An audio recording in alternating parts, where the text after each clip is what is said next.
बोले भगवान महावीर स्वामी की, आचार्य कुंद कुंद स्वामी की, आचार्य गुरुवर विद्यासागर मुनि महाराज की।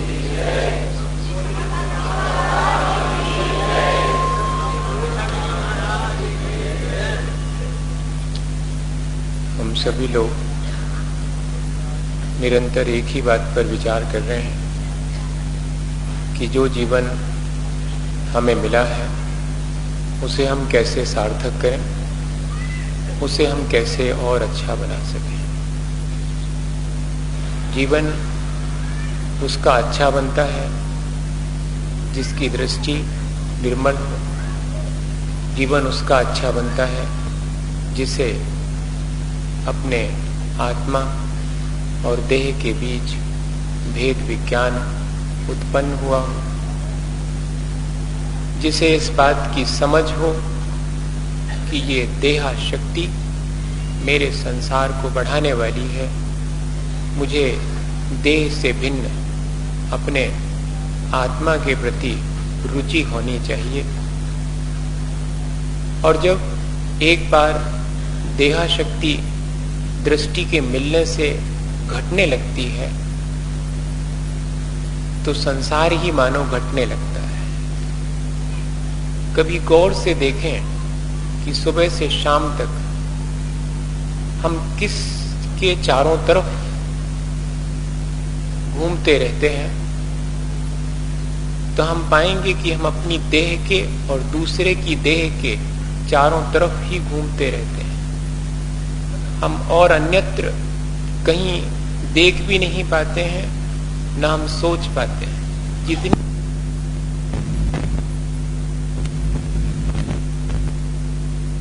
शक्ति से ऊपर उठ जाएं, बाकी तो पूरा समय इस देह की ही सेवा टहल में हमारा व्यतीत होता है। ये हमारी देहा शक्ति तो है ही। हमें अगर एक ऐसी दृष्टि प्राप्त हो गई है जो इस आत्मा को देह से पृथक समझने के लिए हमें प्रेरित करती है, तो उस दृष्टि का हमें सदुपयोग करना चाहिए। भेद विज्ञान अगर किसी को हो जाता है तो उसके आचरण में जरूर से परिवर्तन आता है।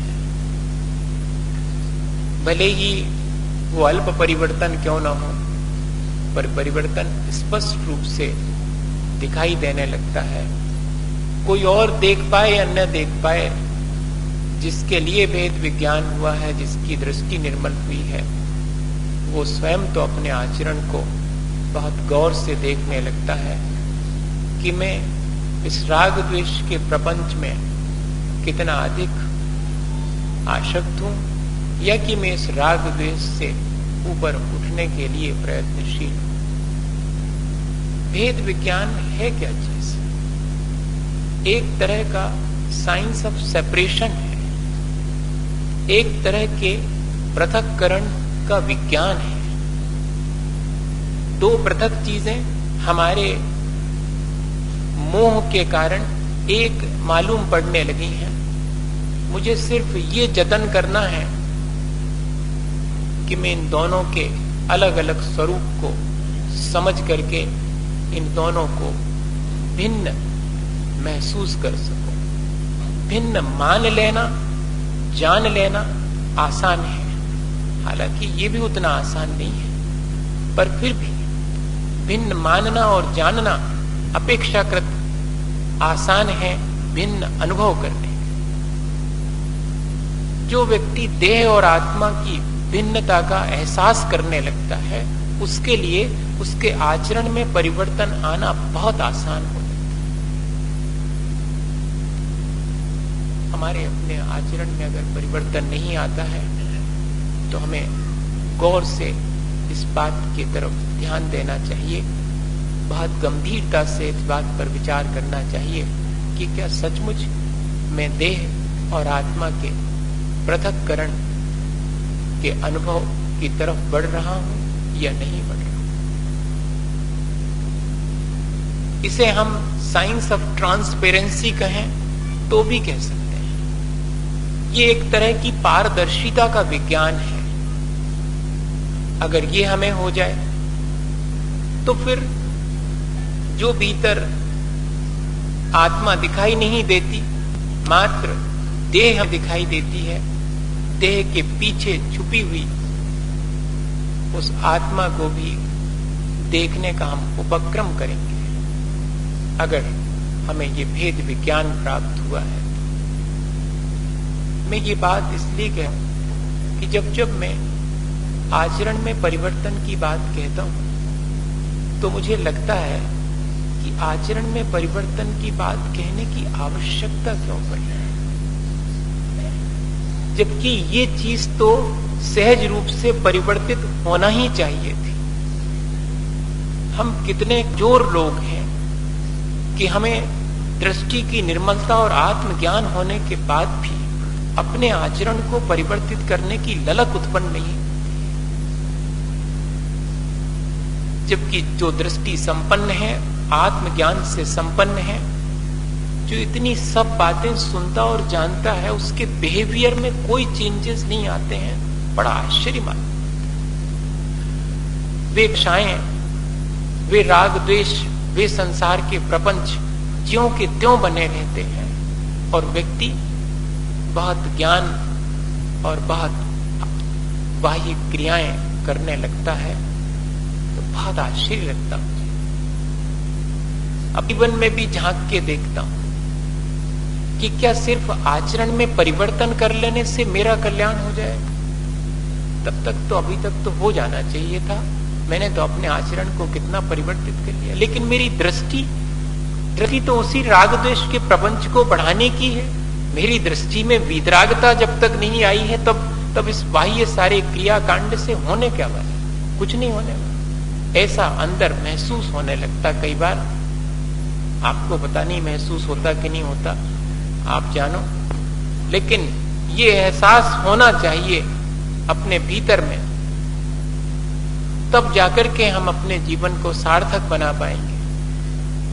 ये हमारे अंतरंग में आना चाहिए कि टू एनफ, मैंने अब बहुत, मैं इस प्रपंच में नहीं बढ़ूंगा, मैं इन सब चीजों से अपने को मुक्त करने के लिए प्रयत्न करूंगा। ये एहसास हमारे भीतर होना चाहिए, तब मालूम पड़ेगा कि हाँ, सचमुच मुझे वो दृष्टि मिल गई है, वो साइंस ऑफ मिस्ट्री, वो जो रहस्य था जीवन का, वो मालूम पड़ गया है। मेरे भीतर एक ट्रांसपेरेंसी आ गई है, मैं बाहर भीतर एक जैसा होने के लिए प्रयत्न कर रहा हूं। मैं देह में आसक्त होकर के अपना जीवन नहीं जी रहा हूं, मैं आत्म रुचि पूर्वक अपने जीवन को जीने के लिए प्रयत्नशील।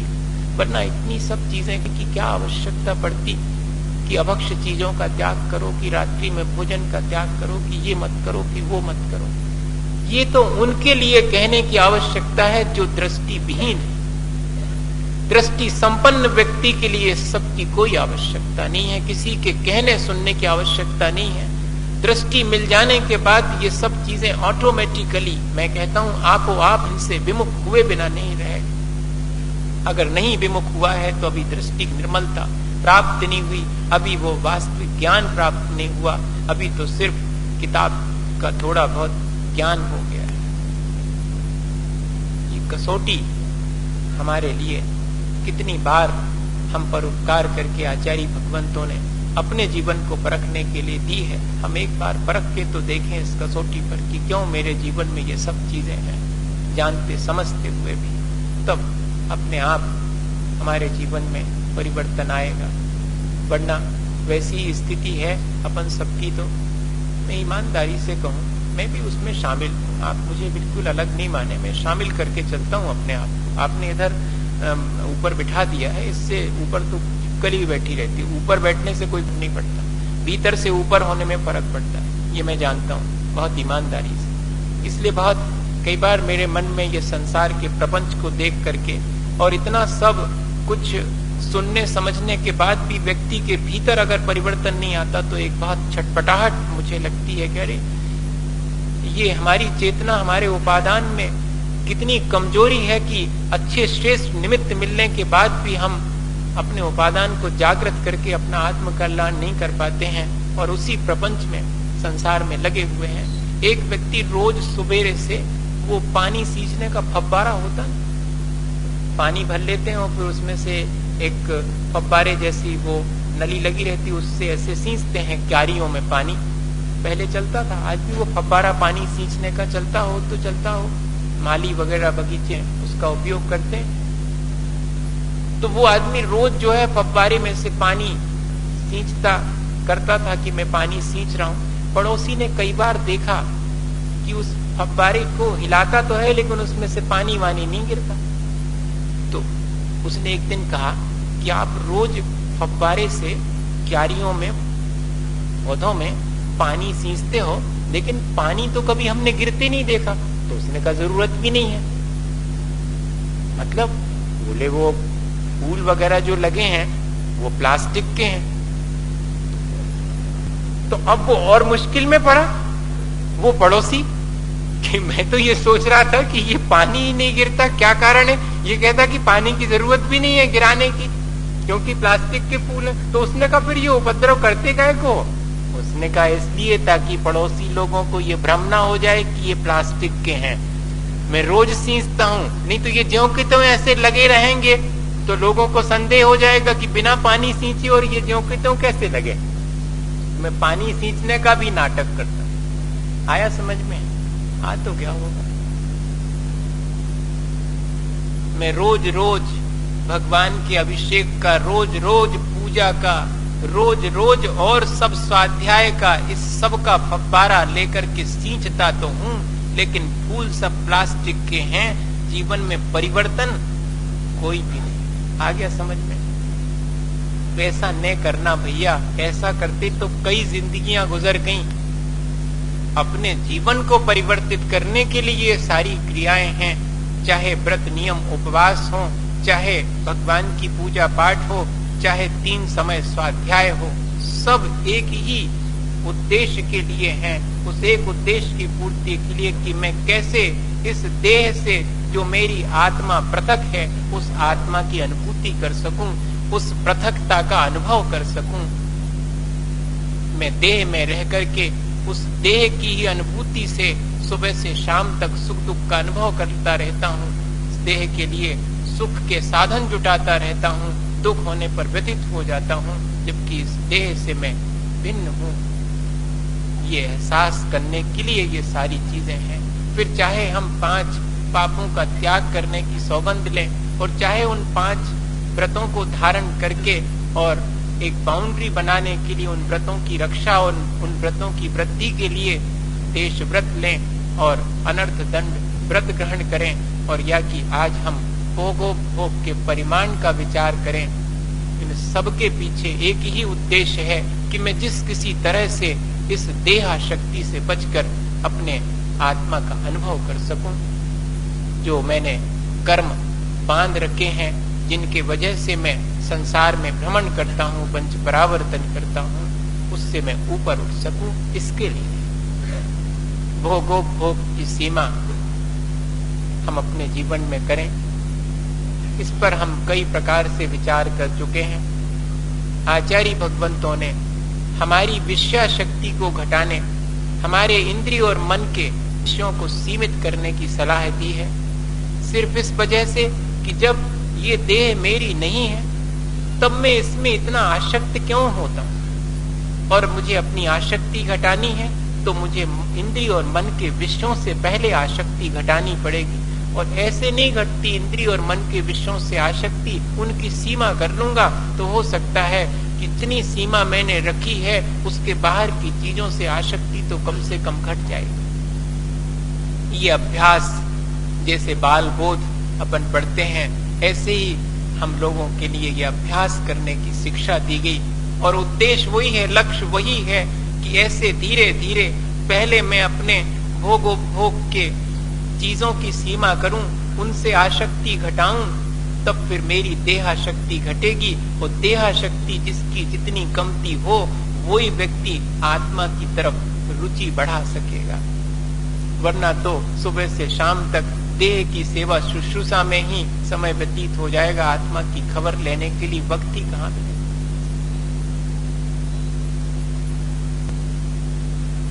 भोगोपभोग के परिमाण के लिए थोड़ा सा समझ लें। ऐसी वस्तुएं जो एक बार ग्रहण में करने आने के बाद दूसरी बार फिर उन्हें उपयोग में नहीं लिया जा सकता, वे सब 5 इंद्रिय और मन के विषय, वे भोग पदार्थ कहलाते हैं। और जिन्हें हम एक बार उपयोग में लेने के बाद फिर से उनका उपयोग कर सकते हैं, ऐसे पदार्थ उपभोग कहलाते हैं।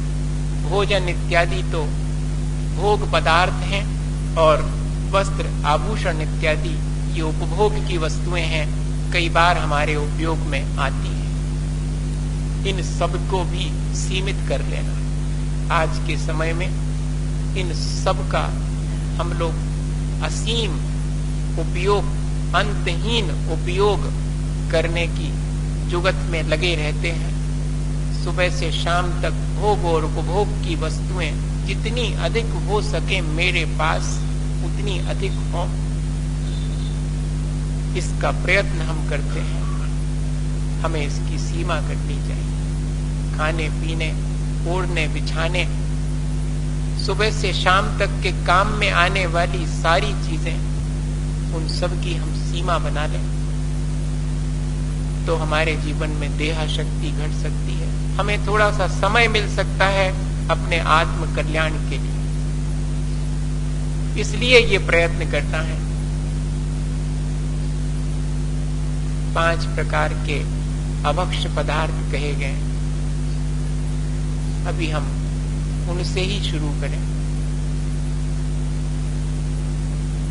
जिन चीजों में बहुत त्रस्त जीवों का घात होता है, ऐसे अभक्ष पदार्थ, जिसमें बहुत एक इंद्रिय जीवों का बहुत घात होता है, ऐसे बहुघात प्रकार के अभक्ष पदार्थ हैं। जिनसे हमारे जीवन में प्रमाद उत्पन्न होता है, ऐसे भी अभक्ष पदार्थ हैं। जो अनुपसेव्य हैं, सज्जन पुरुषों के द्वारा सेवनीय नहीं है, ऐसे भी अभक्ष पदार्थ हैं। और अनिष्टकारी भी हैं, जिनके ग्रहण करने से हमारे प्राणों की क्षति होती है।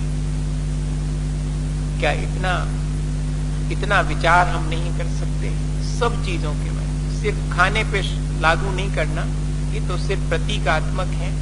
इन सब चीजों को अगर हम और दूसरी चीजों पर भी जो पहनने ओढ़ने की है उन पर भी लागू करें तो हम देखेंगे कि हाँ, सचमुच हम इन सब चीजों से बचकर, इन सब चीजों की पूर्ति ना करके, इनसे समय निकाल के, मुझे लगता है कि आज जितने सुख सुविधा के साधन हैं उतनी आसानी होनी चाहिए जीवन जीने की।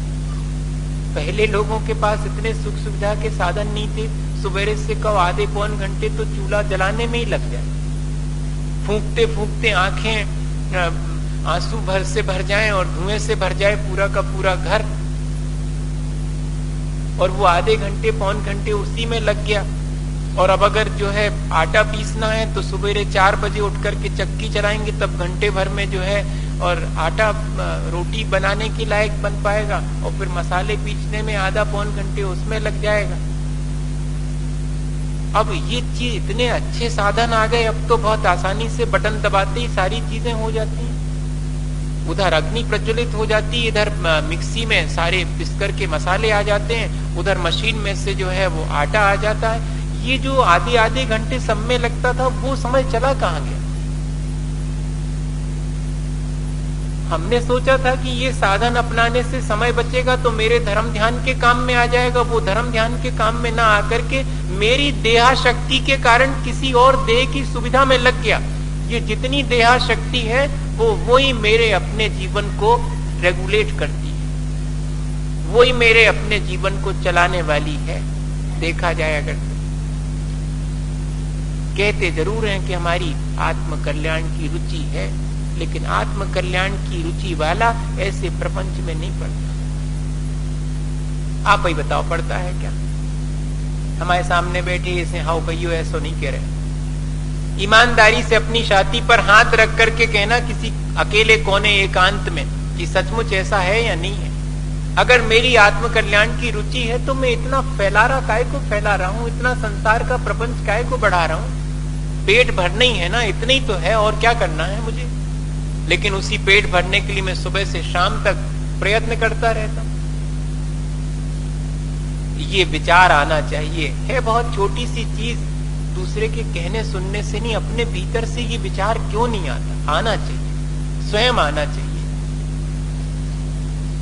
तब ठीक ठीक भोग का परिमाण हो सकेगा। अकेले बाहर से सौगंध ले लेने से नहीं होगा, भीतर से ये भाव उत्पन्न होना चाहिए। जिसकी भोगवादी दृष्टि है वो भोग का परिमाण कर भी लेगा, तब भी भोगा शक्ति भीतर से नहीं जाएगी। वो तो जिसकी आध्यात्मिक दृष्टि है वो व्यक्ति बाह्य में भोग की सीमा अपने आप स्वतः ही कर लेगा। दो ही दृष्टियां हैं, भौतिकवादी दृष्टिकोण है या आध्यात्मवादी दृष्टिकोण है। भौतिकवादी और भोगवादी दृष्टिकोण तो सारे संसार में दिखाई ही पड़ता है सुबह से शाम तक। लेकिन थोड़ा सा अपने दृष्टि में आध्यात्मिक चेतना भी हमारी जागृत होनी चाहिए, जिससे कि हमें स्वयं अपने जीवन में अपने आचरण को परिवर्तित करने की प्रेरणा मिलनी चाहिए। साइंस के हिसाब से इन पांचों चीजों का विचार करें तो जरा भी वैज्ञानिक नहीं है इन चीजों का ग्रहण करना, अत्यंत अवैज्ञानिक है। जिन चीजों में 10 जीवों का घात होता है, ऐसे मांस और मधु के बारे में सर्व प्रसिद्ध है कि ये दोनों चीजें ही दूसरे की क्षति और स्वयं के जीवन को भी नष्ट करने वाली हैं।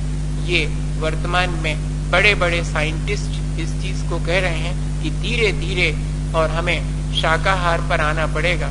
हमारा यह जो मांसाहार की प्रवृत्ति है वो योग नहीं है, वो पूरी पृथ्वी के बैलेंस को गड़बड़ करने वाली है, पर्यावरण को असंतुलित करने वाली। दूसरी तरफ जिसमें कि बहुत जीवों का घात होता है, जिसे हम लोग अदरक, मूली, गाजर, जमीकंद कहते हैं, उन चीजों को भी आचार्य भगवंतों ने सीमित क्या पूरी तरह से छोड़ देने की बात कही है। कभी विचार करिएगा, अंडरग्राउंड रूट्स और अंडरग्राउंड स्टेम्स जो साइंस की भाषा में कहलाते हैं, वे ये सब चीजें हैं जमीकंद, जिनमें बहुत जीवों का घात होता। भले ही एक इंद्रिय जीव हैं, लेकिन अधिक प्रचुरता से उनका घात होता है। एक मूली, एक गाजर खाने के लिए 6 महीने तक जीवित रहने वाले एक पूरे वृक्ष को नष्ट कर दिया जाता है, तब जाकर के हमारे हाथ में एक मूली और एक गाजर आती है। कभी ख्याल किया? जबकि खाने पीने की और भी चीजें हैं, पेट भरने की, ऐसा नहीं है कि बिल्कुल कुछ नहीं है इसलिए खाना पड़ रहा है। 6 महीने तक वो वृक्ष जिंदा रहता है, और वो वृक्ष अपने आड़े समय में, जबकि उसे पानी और धूप नहीं मिलेगी, तब अपनी जड़ों में या अपने तने में भोजन सामग्री संचित करता है। ये रिजर्व फूड है उसका, चाहे मूली हो, चाहे गाजर हो, चाहे आलू है, उस पूरे 6 महीने तक जिंदा रहने वाले पेड़ का रिजर्व फूड है, संचित भोजन है, जिसे हम छीन लेते हैं। और छीन क्या लेते हैं? उसका जीवन नष्ट करके छीन पाते हैं, वैसे नहीं छीन सकते। उस पूरे वृक्ष को नष्ट करना पड़ता जो 6 महीने तक जिंदा रहता है। पेड़ में से एक फल तोड़ लेने से हमारा जीवन भी चलता है और पेड़ की क्षति नहीं होती, लेकिन ये ऐसा फल है जिसको कि हम छीनते हैं तो पूरा पेड़ नष्ट होता है। और एक स्क्वायर फीट फर्टाइल सॉइल में मिलियंस ऑफ बिलियन बैक्टीरिया होते हैं, ये किसी भी साइंस वाले से पूछा जा सकता है। इतनी मात्रा में अनंत जीव राशि, जिसको अपन कहते हैं अनंत काय जीव, वो उस मिट्टी में रहते हैं जिसके भीतर ये 1-1 फीट नीचे तक ये चीजें होती हैं। उनको उखाड़ने में उन सब जीवों की क्षति होती है। वो बहुत अच्छा रिसोर्स है उनके लिए, पौष्टिक चीजें उनको मिलती हैं इसलिए। और बाकी मिट्टी में कम जीव रहेंगे जिसमें ये मूली, गाजर और आलू उगते हैं, उसके चारों तरफ तो अनंत जीव राशि उत्पन्न होती, उस सब का भी घात होता। इतना सब बहुघात होने के बाद भी हमारी आसक्ति इन चीजों के प्रति अभी गई नहीं है। विचार करें थोड़ा सा। मुझे कहना कुछ नहीं है कि आप छोड़ दें, आप विचार करें। आप ज्ञानवान हैं, आप समझदार हैं, आप दृष्टि संपन्न हैं, ये कहना। आपको सिर्फ याद दिला रहा हूं कि हम सब ज्ञानवान, दृष्टि संपन्न, अत्यंत धर्मात्मा, धर्मनिष्ठ लोग कहलाते हैं। इसके बाद भी हमारी प्रवृत्ति में अभी निवृत्ति नहीं आई है। निवृत्ति मूलक प्रवृत्ति ही श्रेष्ठ मानी गई है। बाकी सब संसार की प्रवृत्ति संसार बढ़ाने वाली है। कोई प्रवृत्ति ऐसी नहीं है जो संसार से पार कर सके। सिर्फ एक ही है जो निवृत्ति मूलक प्रवृत्ति है, जिसमें वीतरागता के लिए मैं थोड़ी बहुत प्रवृत्ति करता हूं ताकि मेरे वीतराग भाव में वो सहयोगी बने, मेरे राग द्वेष को घटाने में सहयोगी बने, उतनी ही प्रवृत्ति करता हूं। तो वो प्रवृत्ति मन वचन काया की संसार से पार लगाने वाली, बाकी सब प्रवृत्तियां जितनी हम करते हैं बढ़ाने वाली। कभी विचार करें इस चीज का। ऐसी कितनी सारी चीजें हैं जिन चीजों में हमारी आसक्ति सिर्फ एकमात्र वही कारण है जो हमें उन चीजों से मुक्त होने में बाधक बन रही है। और प्रमाद वर्धक चीजें ये भी धीरे धीरे हम लोगों के जीवन में प्रवेश करती जा रही। सब समझते हैं कि प्रमाद बढ़ाने वाली, नशा करने वाली चीज शराब है। और भी बहुत सारी चीजें हैं। शराब तो एक प्रतीक है मात्र, लेकिन कितनी चीजें शामिल हो गई। प्रश्न आते हैं तो समझ जाता हूं कि कोई अभिषेक करने वाला भी बीड़ी सिगरेट पी रहा होगा, तब तो प्रश्न आया है कि बीड़ी सिगरेट पीने वाला भी क्या अभिषेक करने की पात्रता रखता है। पंडित जी तो आ गए हैं, 3 प्रतिष्ठाचारी बैठे हुए हैं।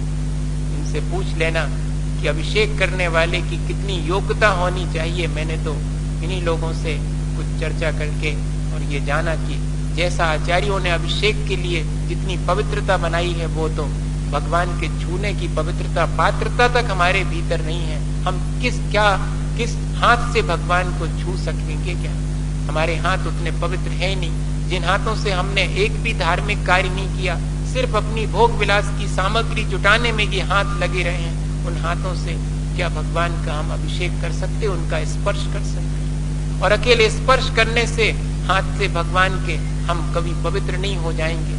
भगवान के स्पर्श करने का मतलब है कि मेरे मन में वो बात आ जावे जो कि भगवान बनने में सहयोगी है, तो भगवान का स्पर्श मेरे जीवन को बदलेगा। वरना सब मूर्तियों के हाथ लगा लगा के भी माथे से नहीं, पूरे शरीर से रगड़ लो तो भी कुछ नहीं होगा। ये कह रहा हूं। थोड़ी कड़ी बात लगेगी, लेकिन है तो ऐसा ही। जीवन क्यों नहीं बदल रहा? मैं तो ये देखता हूं, महीने भर होने को हो गया, लेकिन आज भी कभी गौर से देखना कि मेरी कषायों में कोई परिवर्तन आया। इतने निमित्त प्रबल मिलने के बाद भी मेरे अंदर कषाय में मंदता आई, या कि अभी भी वही आंख है, अभी भी सारे संसार को उसी अपनी गंदी आंख से देखता हूं। वही दुर्भावनाएं मेरे भीतर आज भी हैं, वही राग द्वेष आज भी हैं जो आज से 1 महीने पहले थे। अगर वैसे ही हैं तो ये 4 महीने भी ऐसे ही निकल जाएंगे। और 4 महीने क्या, 400 दिन नहीं, 4000 दिन नहीं, पूरी जिंदगी ऐसे गुजर जाएगी, तब भी मैं अपने वहीं के वहीं खड़ा रहूंगा, 1 इंच भी नहीं हटूंगा। तो क्या लाभ हुआ मेरा इस सब चीजों का? ये विचार करना कभी तो शायद समझ में आए कि हाँ, हो सकता है। मैं आपसे पहले कह चुका हूँ ये बात कि मेरे से अगर कोई पूछता है कि आपको कहाँ अच्छा लगता है, तो हाँ, आज बहुत मेरे मन में थोड़ी सी बात है और मैं उससे व्यक्त कर रहा हूँ आपसे। डायरेक्ट नहीं कह पा रहा हूँ, इनडायरेक्ट कह रहा हूँ कि मुझे सिर्फ वहाँ अच्छा लगता है जहाँ राग द्वेष नहीं होता, जहाँ सब प्रेम से एक दूसरे से मिलजुल करके काम करते हैं, एक दूसरे के दोष नहीं देख करके और एक दूसरे का सहयोग करके बढ़ते, वहां अच्छा लगता। बाकी इस संसार में कहीं अच्छा नहीं लगता। आप मुझे कहीं भी सोने के कमरे में बिठा देंगे, सोना मड़ करके, तो भी अच्छा नहीं लगेगा। आप मुझे और जो भी सुविधाएं हैं वो भी दे देंगे, तो भी मुझे अच्छा नहीं लगेगा। एक ही चीज अच्छी लगती है, आप मेरे चरणों में बैठ करके घंटों पूजा कर लेंगे तो भी मुझे आनंद नहीं आएगा। मेरी जय जयकार में पंडाल नहीं, आप कुछ भी गुंजा देंगे तो भी कुछ नहीं होने वाला। मुझे सिर्फ अच्छा लगता है तो जहाँ प्यार से सब लोग रहते हैं, जहाँ एक दूसरे का सहयोग करते हैं और आपस में और उत्साह पूर्वक जो है अपने कल्याण की ही चर्चा करते हैं, एक दूसरे के दोषों की चर्चा नहीं करते, वहाँ अच्छा लगता है। आपको लगता अच्छा है ऐसे वातावरण? आपको तो नहीं लगता होगा। अगर लगता होता तो बना नहीं लिया होता। ऐसा मुझे तो ऐसे वातावरण में ही अच्छा लगता। आपको भी अच्छा लगने लगे। मैंने तो ये सोचा था कि शायद आपको ऐसे वातावरण में जीना अच्छा लगे तो आप वैसा बना लेंगे, लेकिन कोशिश करिएगा। और थोड़ा समय है, धीरे धीरे करके तो सारा समय व्यतीत ही होने को है।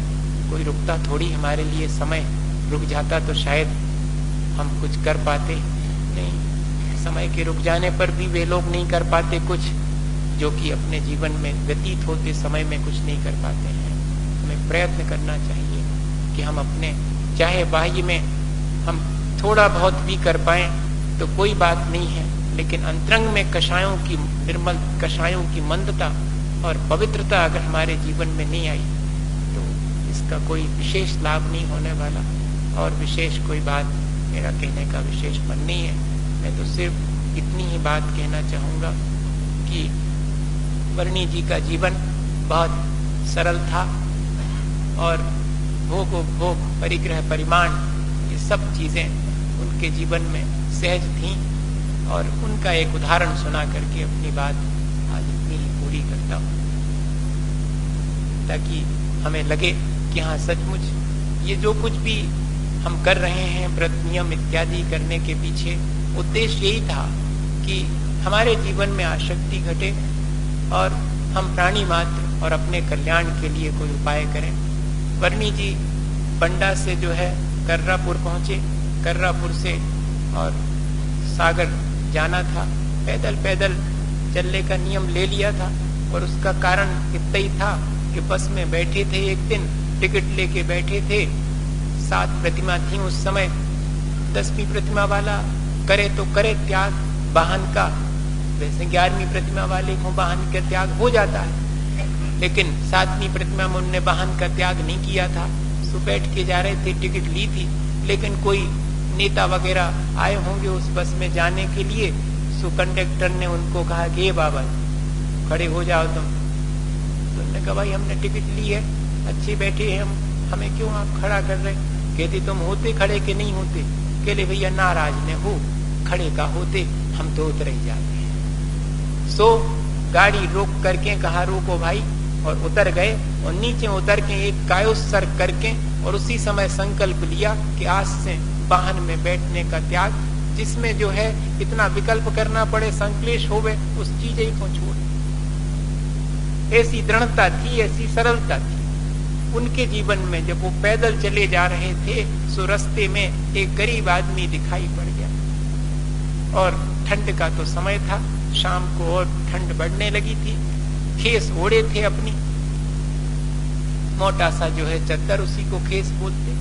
तो वो ओढ़ के चले जा रहे थे और रास्ते में उसको देख करके और दया के भाव आ गए। जितनी अनाशक्ति होगी उतनी दया होगी, आशक्त व्यक्ति दया नहीं कर सकता। उनके भीतर दया के साथ साथ अनाशक्ति भी थी। सो फौरन अपनी केस, अब अकेली क्या बची, लंगोटी बची, खेस उतार करके उस व्यक्ति को दे दी। जो साथ में हते व्यक्ति वो कहने लगे कि बड़ी क्या करे, अब सागर में बड़े शहर में और ऐसे अच्छे लग होगा, ऐसे चले जाए। सो कहने लगे कोई बात नहीं, अब हमने तो दे दी, अपन तो अभी थोड़ा उजाला है सो यहीं बैठ करके सामायिक करें लेते हैं, आज बड़ी सामायिक कर लेंगे, रात घिर जाएगी। सो रात के अंधेरे में चुपचाप घरे चले जाए, को उन्हें देख रहे। मगर हमने तो हमारे मन में आया सो दे दिया। और घर पहुंचे तो चिरौंजा बाई ने दरवाजा खोला, उनकी अकेली लंगोटी देख करके और समझ गई, उनके भी आंख में आंसू भर आए और कहने लगी कि मेरा तो तुम्हें अपना पुत्र बनाना सार्थक हो गया। ऐसी ही दया वान में पुत्र चाहती थी, वो मुझे मिल गया। अपना सर्वस्व दे करके भी इतना अनाशक्त व्यक्ति जो कि दूसरे की चेतना के लिए चिंता करे, अपनी देह की चिंता न करे, वही व्यक्ति अपना और दूसरे का कल्याण कर सकता है। भैया इतनी ही बात आज के लिए पर्याप्त है। अपने जीवन को परिवर्तित करने के लिए